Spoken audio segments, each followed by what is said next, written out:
Welcome to UGC NET and GATE Computer Science students. In today's topic, I will be discussing theory of computation unit in UGC NET Computer Science.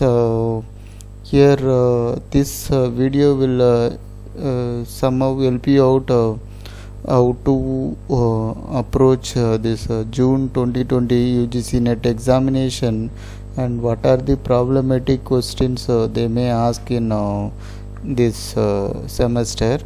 And usually if you are going for this theory of computation and compiler, we need to clear know the clear information about context-free grammar and ambiguous grammar, what is the equivalent grammar, and what is the minimization of finite automata. Not only that, we have various finite automata and its types, and then derivation tree, and we need to know all the properties of regular language, context-free language, context sensitive language, and then recursive enumerable language, recursive language.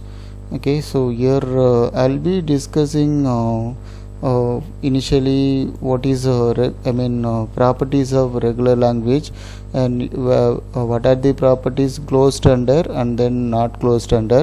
What is the meaning for closed under? Suppose I am taking two language L1 and L2, so I am making union, okay, which means L1 union L2.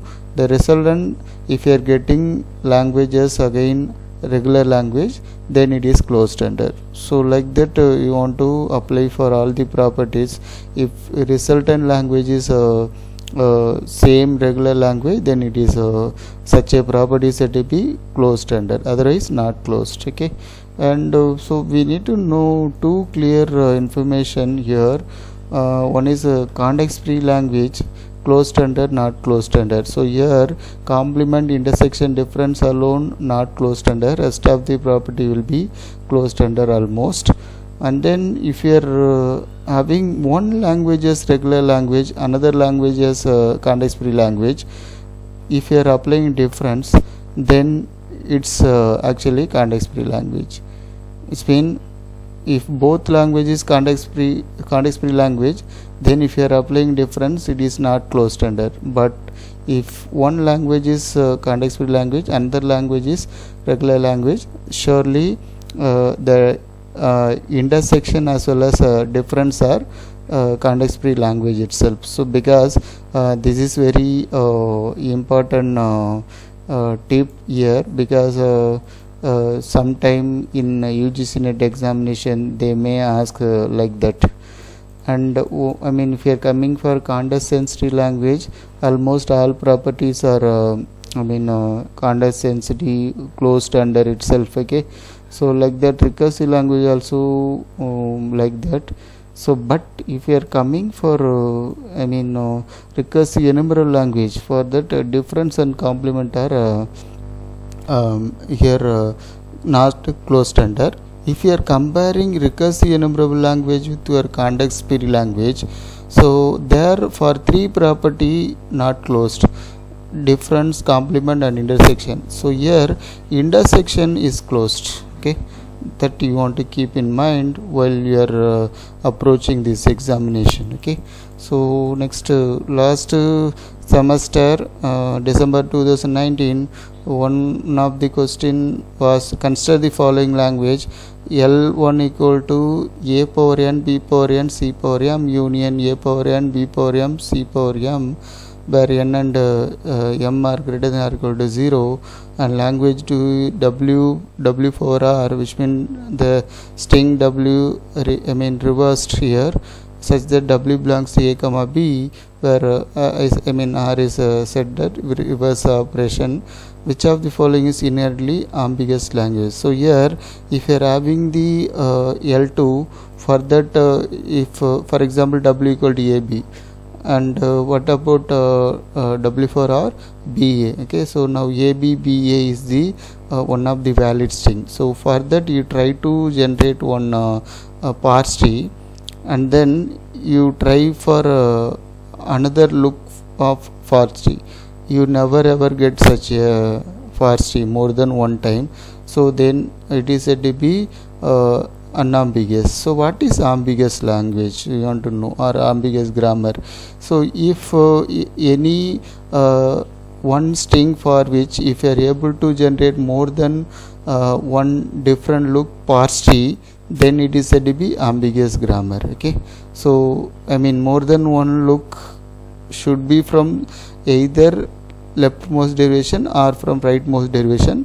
We should not claim that one different look tree which is from LMD, another one from RMD. We should not claim both are different. Okay, so which mean if you are able to generate more than one tree, it should be from either LMD or from RMD. Okay, so here for this L1, what happen here is if you are combining this one, your answer will be what? A power n, B power n, C power m and C power m. Okay, so here this can be easily drawn with more than one look, and if you are applying m and m greater than or equal to 0, so it is ambiguous grammar. Okay, L1 alone ambiguous, L2 is not ambiguous.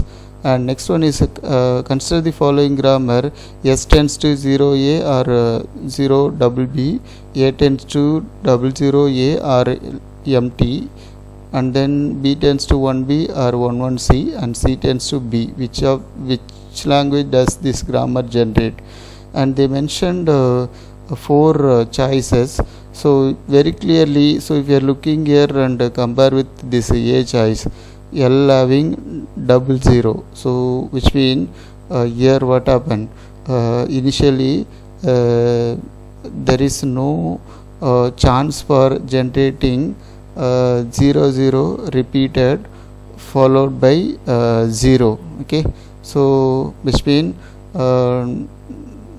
if we are generating 0A, then for A we are repeating 00. But what happened here is here only 10 it go to generate at last. Okay, so this is somehow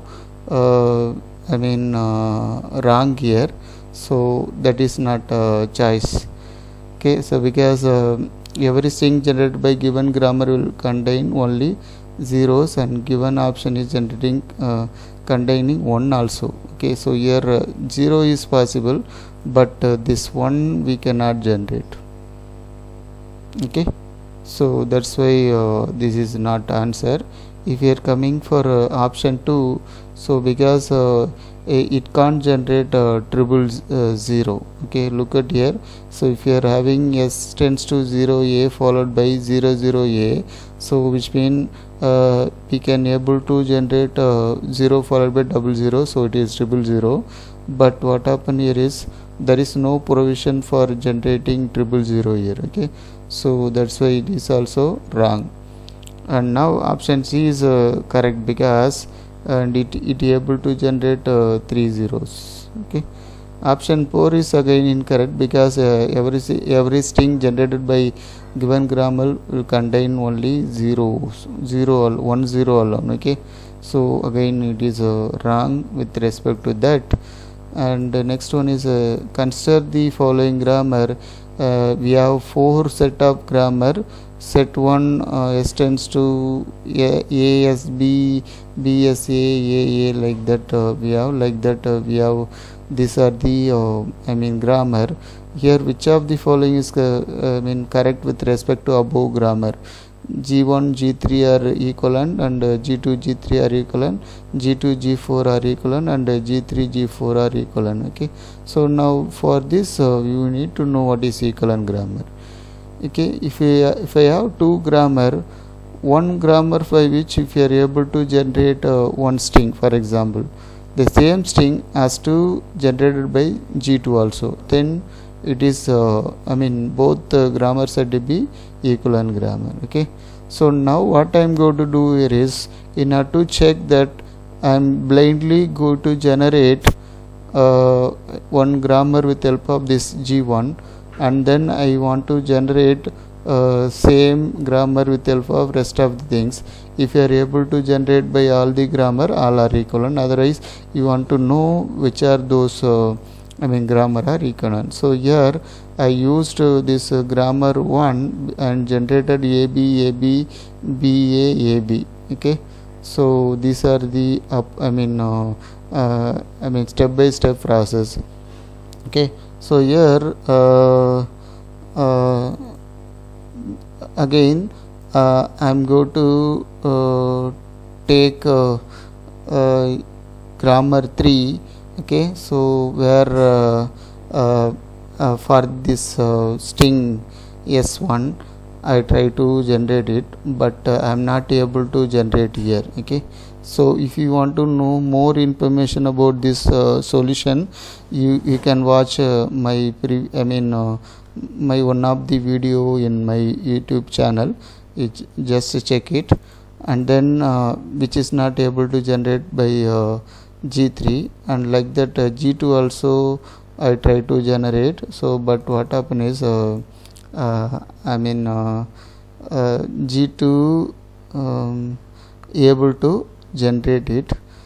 Okay, so now which are the options are correct is nothing but here G2 as well as G4 able to generate same string.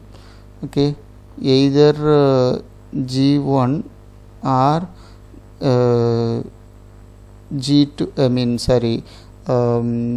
either G1 or G3 not able to generate it.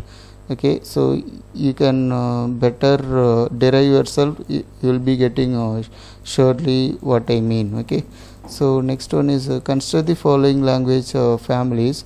L1 is context free grammar, L2 is context sensitive language, and then L3 is recursive enumerable language, and L4 is recursive language. Okay, and which one of following option is correct? So actually if you are going for Chomsky hierarchy of language, and we have regular language, and that is a subset of context free language, which means we have some limited number of problem alone able to solve with this regular language. Then higher power than this regular language is context free language. Then higher power than this context free language is context sensitive language, and it's higher power than higher power than context sensitive languages. Here recursive language, and then followed by recursively enumerable language. Okay, so here they asking only for context free language, context sensitive language, recursive enumerable, recursive language. So here L1 is a subset of L2, and then L2 is subset of L4, and then L4 is subset of L3. Okay, which means the hierarchy for lower order to higher order power of languages are context free language, followed by context sensitive language, followed by recursive language, followed by recursive enumerable language. Okay, so option C is very correct. Okay, so next one is consider language a power n, b power n minus 3 such that n greater than 2. Okay, on input symbol a, b, which one of following generate language L. Okay, so here they mentioned here. Okay, so for this some of these strings are, since they mention n greater than 2, which means n 3 onward it will generate. Okay, so now what happen, a power n, at least a language must have if you take n equal to 3, b power n minus 3 equal to what? B power 1 is equal to b power 0 equal to 1. Okay, so now a power n alone, which means it has to be able to generate at least 3 a's followed by equivalent number of a's followed by equivalent number of b may be possible. So now if we have this grammar, now what happen is initially start symbol is s, so it may it have chance to generate single a alone. Okay, so which mean what, we should not allow it. Okay, so this is wrong. And here also it will able to generate a empty symbol also, but here empty symbol is not empty string is not one of the string. Okay, so now B also not correct. If I here this triple A followed by capital A is able to generate triple A initial, I mean one of the string, but it have another handle as s tends to small a alone, so it is not possible. Okay, but here triple A followed by A, where A is nothing but followed by equal number of A followed by equal number of B. Okay, so now this is very correct. Okay, so now option D is correct answer. And next question here is consider the following statement with respect to language L equal to A power n B power n such that n greater than or equal to 0. Here S1 is L square, which means it will be having two language L and L which can be combined and make it as L square, whether it is context free language or not, they are asking. Then L power k is context free language for k greater than or equal to 1. Okay, so now L complement and L star are context free language. Okay, so now you want to check it. So your S1 is for is correct, because if you are having L square, which means what, L dot n, concatenation is closure property for your context free language. Okay, and then here yeah, what is L S2, which means it is clean star. Okay, starting from clean plus also we can say. Okay, k greater than or equal to 1, which means L1 L2 L power 1 L power 2 L power 3 up to infinity. So that is a clean star property, it will be allowed. Okay, and so if you are so we are taking complement. Okay, complement itself what whether it is a context free language. So here complement of given language will be language accepting all string other than a power a power n b power n greater than or equal to 0. Okay, and so here what happen is if you are having only complement of any language, then surely it is not context free language. But what happen is it combined with L star, so it must be context free language. So option D is very correct.